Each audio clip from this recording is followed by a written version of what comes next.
langkah yang pertama yang paling utama, marilah kita mengucapkan syukur alhamdulillah rabbil alamin. Karena Allah masih memberikan nikmat sehat kepada kita semua, sehingga pada pagi hari ini kita dapat berkumpul kembali di ruangan yang kita cintai ini.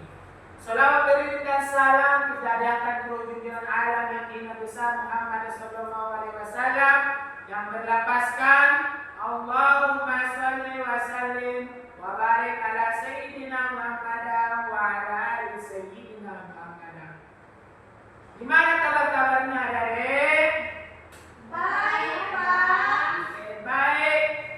Jadi di sini kami akan membawakan pelajaran tentang PKN yang mana nantinya diperjelas oleh abang kalian Dedi Utin dan dilanjutkan oleh abang kalian Yasir dan nantinya yang terakhir saya sendiri. Jadi tidak berpanjang lagi kepada abang kami Dedi Utin, dipersilahkan. Kita akan membahas sejarah Sumpah Pemuda. Sumpah Pemuda merupakan peristiwa penting dalam sejarah perubahan bangsa Indonesia. Di sini anak-anak ada yang tahu nggak tanggal berapa Sumpah Pemuda itu? Tidak, Pak. Jadi Sumpah Pemuda itu pada tanggal 28 Oktober. Dari berbagai daerah di Indonesia terkumpul dalam Sumpah Pemuda di Jakarta. Saat itu Indonesia masih dijajah oleh Belanda.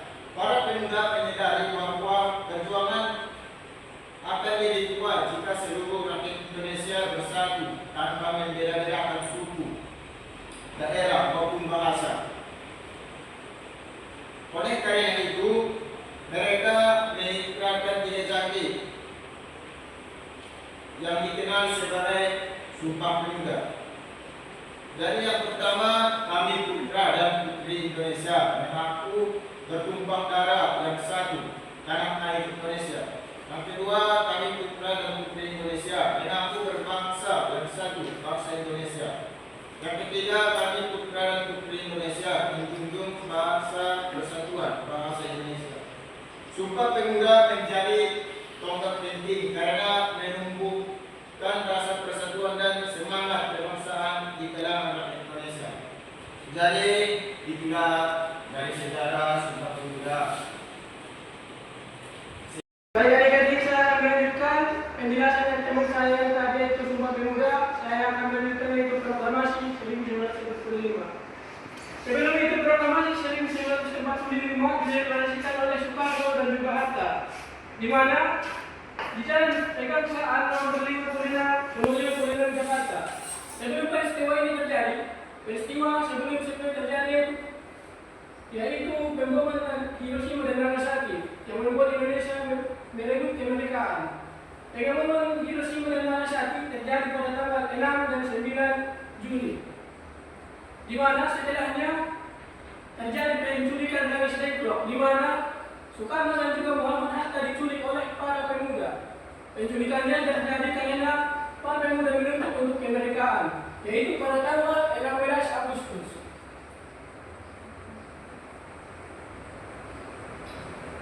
Di tanggal 16 Agustus ini terjadi penculikan. Penculikannya didasarkan atas kemerdekaan Indonesia karena Jepang telah dibom oleh Sekutu itu pada tanggal 6 dan 9 Juli. Saya lihat pada tanggal 6 dan juga 9 Agustus. Lalu di penculikan Rais Sleikrop, Soekarno dan juga Hatta tidak mengetahui hal tersebut karena semalam sebelumnya para pemuda mengusulkan untuk memproklamasikan kemerdekaan sejak awal, tapi juga menolak karena perjanjian dari Jepang. Lalu perumusan Pancasila yaitu diketik mulai dari malam hari sampai dini hari, yaitu diketik oleh Syekh Imeli.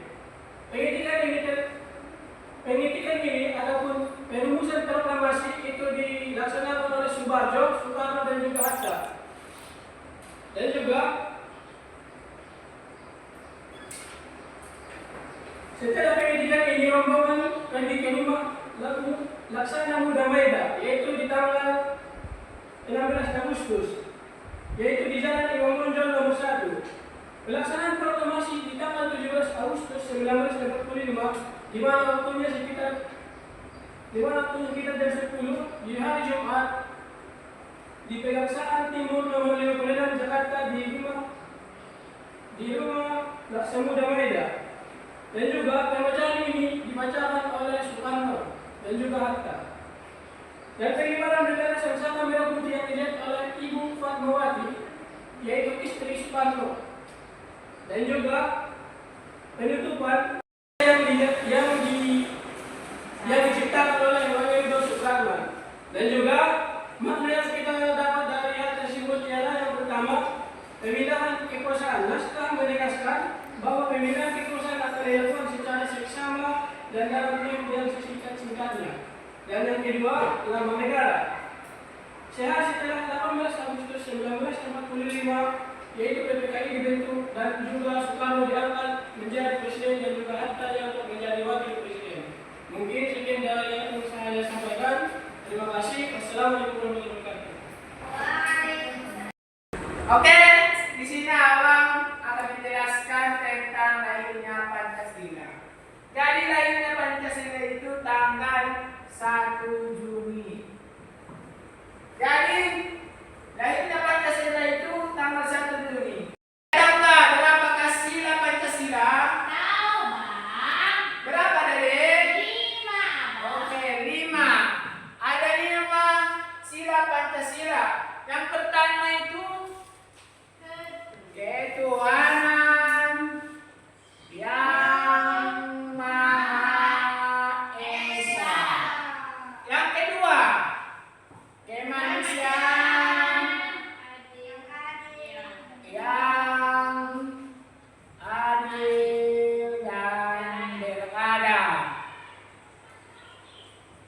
Yang ketiga, Dedek, persatuan Indonesia. Yang keempat, dan yang dipimpin oleh hikmat, kebijaksanaan dalam permusyawaratan perwakilan. 5, keadilan sosial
Baik, itulah pertemuan pada pagi hari ini.